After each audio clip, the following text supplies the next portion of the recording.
Hello. Yeah, how are you? I'm very good. How are you? I'm good, thank you. And welcome to the Global Virtual Summit 2025, Anthony. And before starting your session, I want to introduce you to our audience. Thank you. Anthony Berry is an author, international speaker, and a certified coach specializing in neuro linguistic programming and timeline coaching. Over the years, he has supported individuals from all walks of life in recognizing stress patterns, shifting mindsets, and making lasting changes.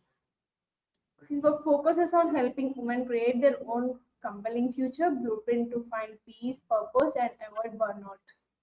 Through tools, training, and personal practice, empowers clients to set boundaries without guilt that lead to transformative results rooted in clarity and self-awareness. That was an interesting bio, Anthony, and the stage is all yours. Thank you very much for that wonderful introduction. Sorry I can't be with you. I was there with you guys in Paris. It was a great event. I'm sure you're going to have a great time. I'm going to run through some slides about the 5 biggest mistakes professional women make trying to balance their work-life balance. Oops. By the end of the presentation, you don't just manage stress, you master it.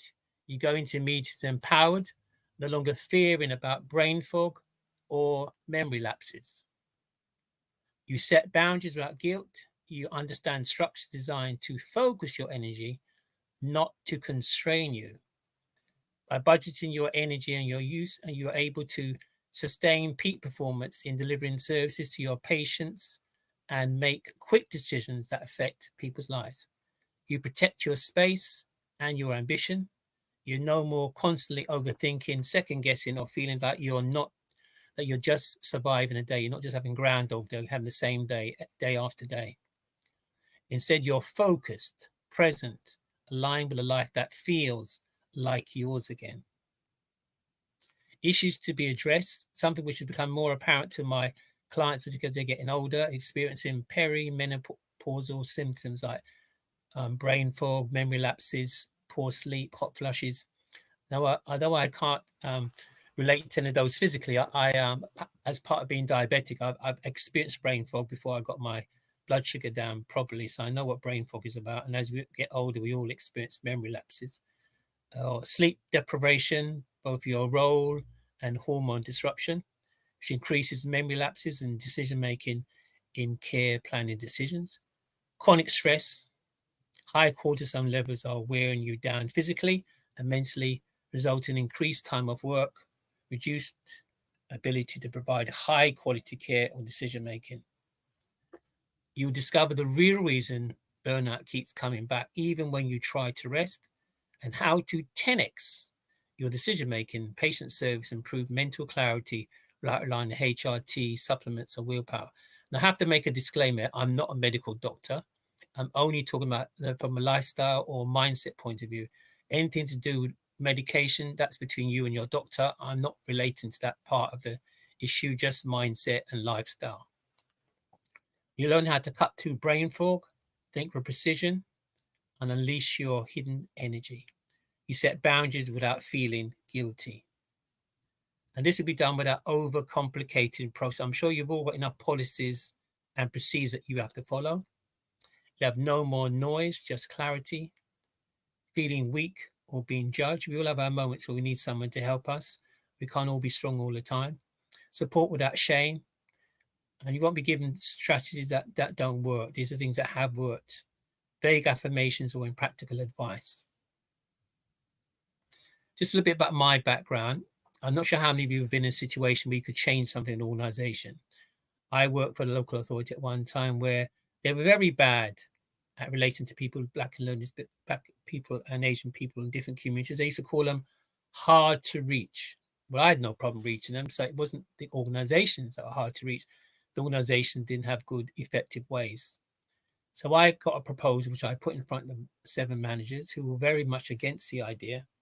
But I had a clear vision. I knew why their ways of working weren't effective. And I managed to overcome their resistance. The work was nationally recognized as good practice. The same manager who had to try to block the project had to ask to present the work to the top 100 managers. I was asked to lead a project when I was working for a charity. I challenged the charity to improve services to Black and Asian people because it wasn't very good with learning disabilities. To their credit, they went and got some funding, and then lo and behold, they gave me the project to run. The only problem was I had very little to no knowledge of running services with learners. I was assistant finance director.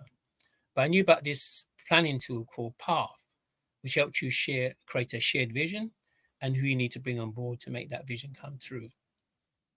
I'm an international speaker and author, qualified neurolinguistic programmer, timeline coach, stress reduction coach for professional women in health and care sector. Now, one of the questions I'm sometimes asked, and I did address it when I spoke in Paris, is why do I work with women?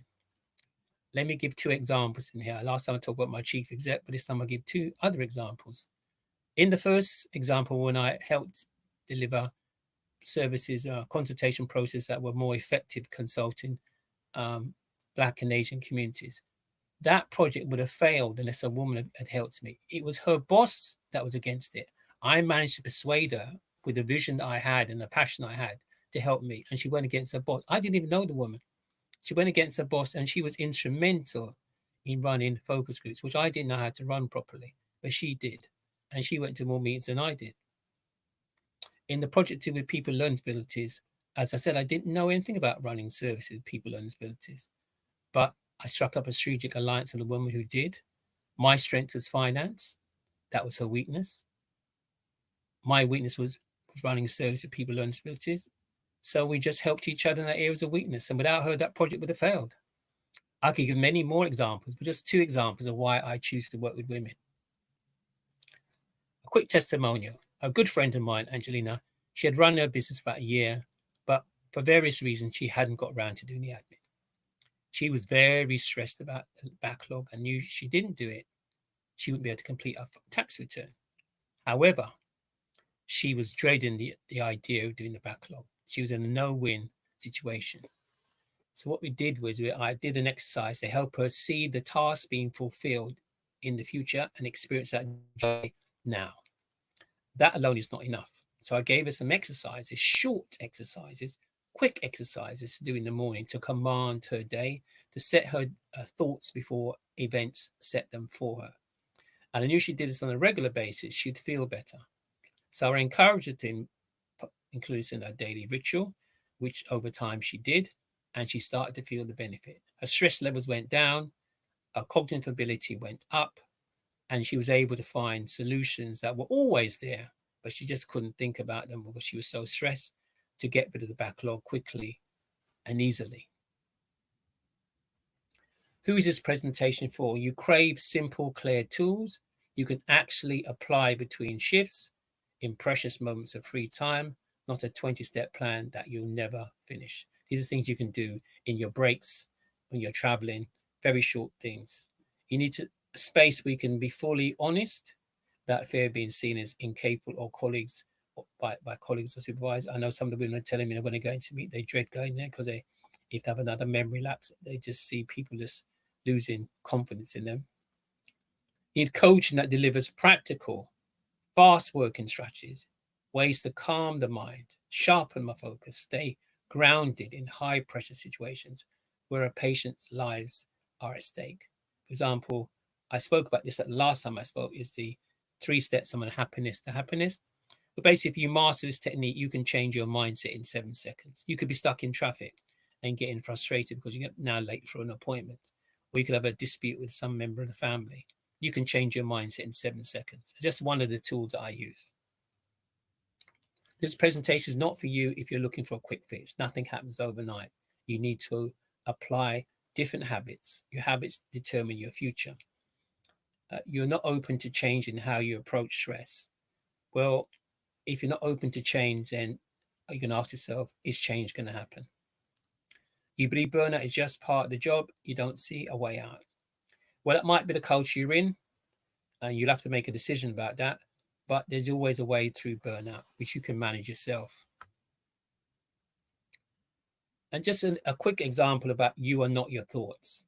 I had in 2017 I had an out-of-body experience where I was struggling with pneumonia. I was coughing persistently. For every 2 minutes I was coughing. And at the meal table, someone made a joke. And I realized I couldn't laugh, cough, and chew at the same time. So the food got stuck in my throat. I had an experience where I was conscious level was above my head. And I was looking down at myself, coughing, asking myself, who's this person coughing? Seconds later, I collapsed backstage on the coffee table. The pain jolted my mind back into my body. The experience confirmed to me that we are not our thoughts. That moment shaped part of what I teach in the 3-step process from happiness to happiness. Now, the 5 mistakes professional women make trying to balance their work life without knowing it. Lack of boundaries. Because they feel needed, they believe they have to be there for everyone. They are too easily accessible. Maybe you're the rock that keeps the family together, or the business together, or the service together. You just feel that you have to be there for everybody. You prefer to be flexible. You respond to demands on your time from family and friends at work. You struggle to create goals for your priority for yourself. So I'm not valuing your most precious asset. No one else respects your time. Nobody respects anything you get too easily. You have to put a price on it, restrictions on it. Otherwise, you hear many mothers saying that children don't value what you do for them because you do give it away too easily. Nobody respects anything you give away too easily. They're not meant for more, but they lack the confidence to dream. Going from grown-ups to given up, stuck in the role of helping everyone else fulfill their dreams. All of us as children had great imagination. Maybe you want to be a scientist or a doctor or a lawyer or a millionaire, run a big business. But then life happens and we start to rationalize why you can't have it. And you give up. You just say, this can't happen, my age, my gender, my job, whatever. You find excuses not to go for it. But every day you wake up is a new day. Every day you wake up is a chance to go for your dreams. You're on the edge of burnout because of the constant stress of responding to other people's demands. If you're constantly responding, that is probably the most stressful position you can be in. You lack focus and purpose because you can be high achievers, but still feel unfulfilled. If you're running in the wrong direction, you may have high achievement, but you haven't achieved a purpose because you haven't gone in the right direction. Now, why service levels don't work and how to build change from the inside out. Now, in NLP, we have what's called disempowering thoughts and empowering thoughts. The first 4 in the next 4 slides will be what we call disempowering thoughts. And if you hold any of these thoughts, I just ask you to breathe deeply and bear with me. And the 2 are what we would call more empowering ways of looking at it. Now, this is just how life is now. You may be in a situation where everyone is working a certain way and you just fit into that culture. Everyone else needs to handle it. I must be the problem. Are they really handling it? I made my choice. It's too late to change now. As long as you wake up, it's always a new day, always a time to change. If I want something more, I'm being selfish. Is that true?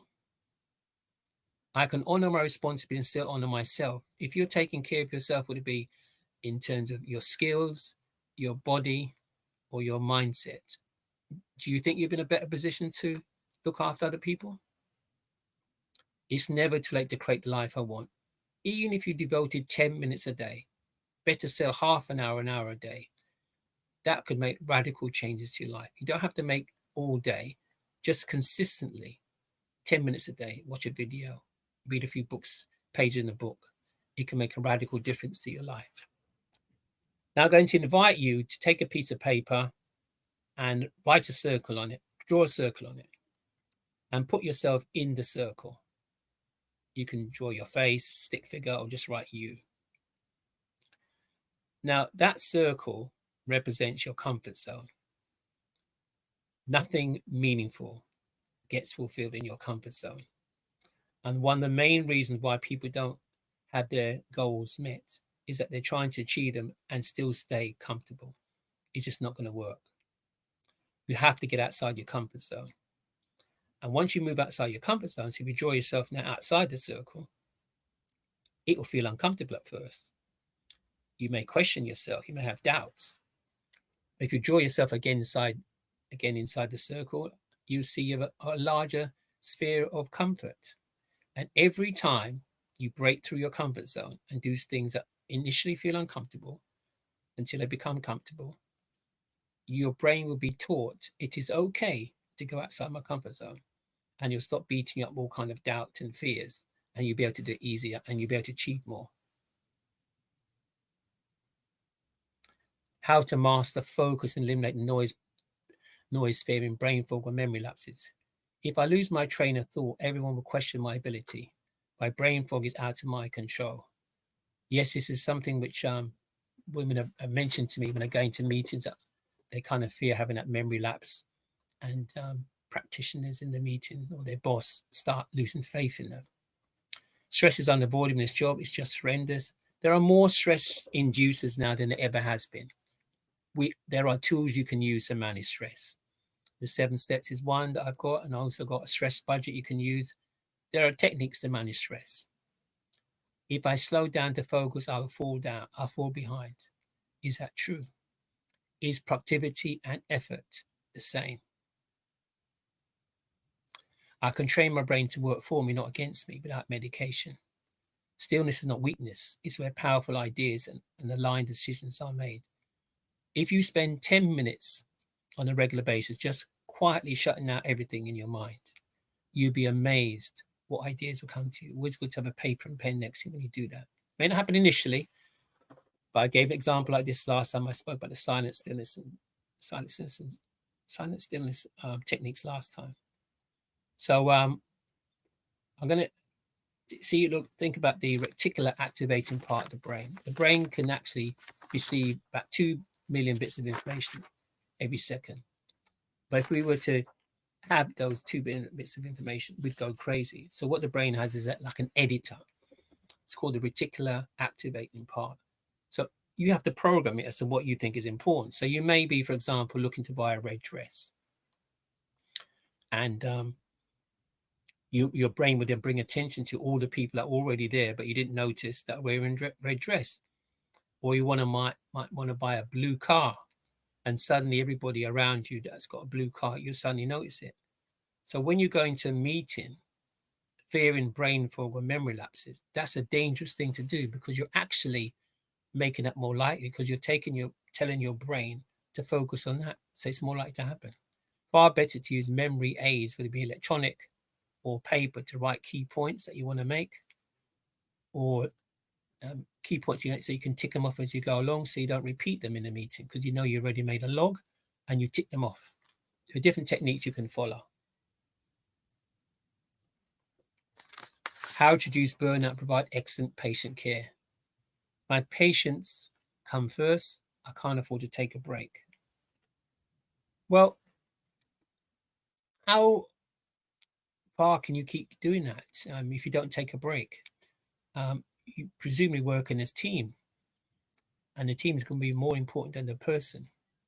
So is that really true? Rest is for people who can't handle pressure.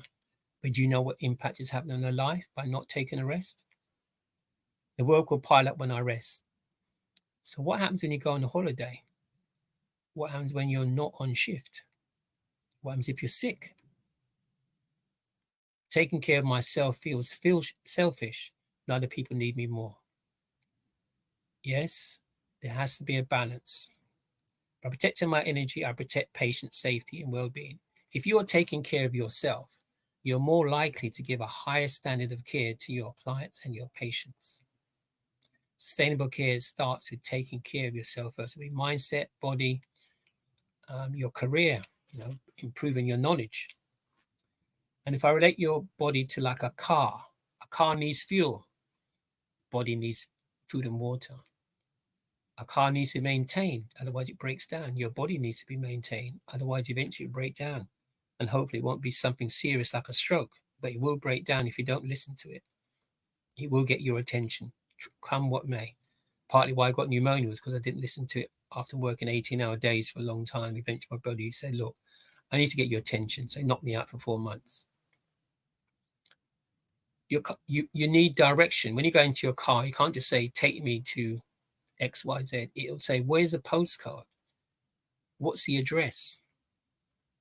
Same with yourself. If you're going day to day without direction, destination, purpose, priorities, goals, you're going aimlessly from one day to another without focus on what is it you're trying to achieve.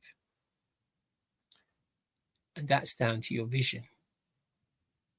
The Bible says, without a vision, my people perish. High achievement women can set boundaries without guilt and breathe again. If I say no, I'll let people down.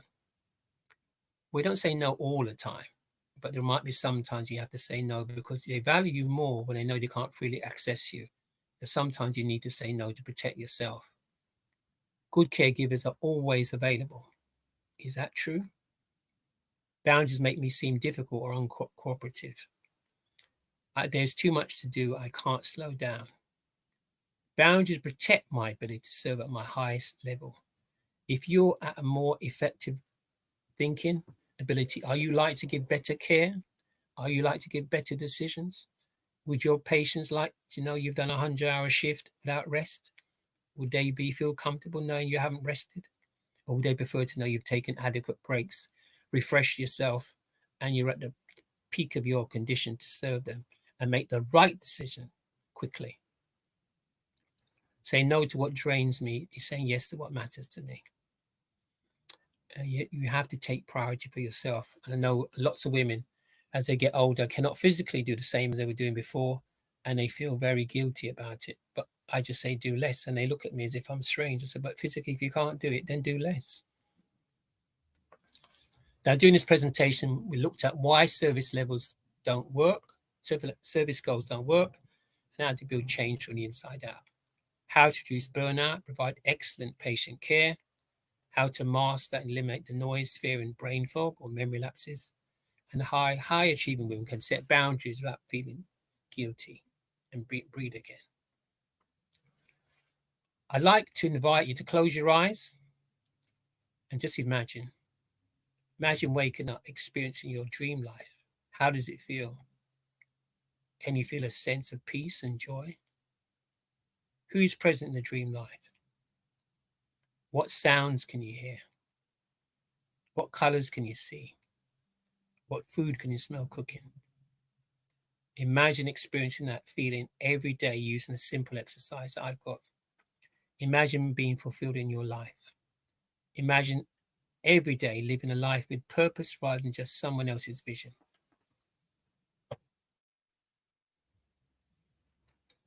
That's the end of the presentation. My name is Anthony Berry, stress reduction coach. There are my details there. Hopefully you scan that QR code, you get my LinkedIn contacts.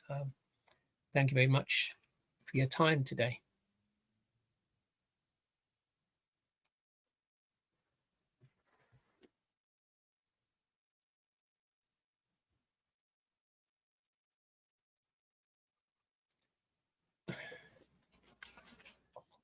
Yes, so, Anthony, thank you so much for your valuable time.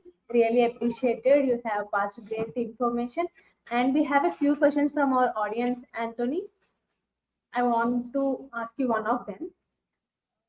How do NLP and timeline coaching empower women?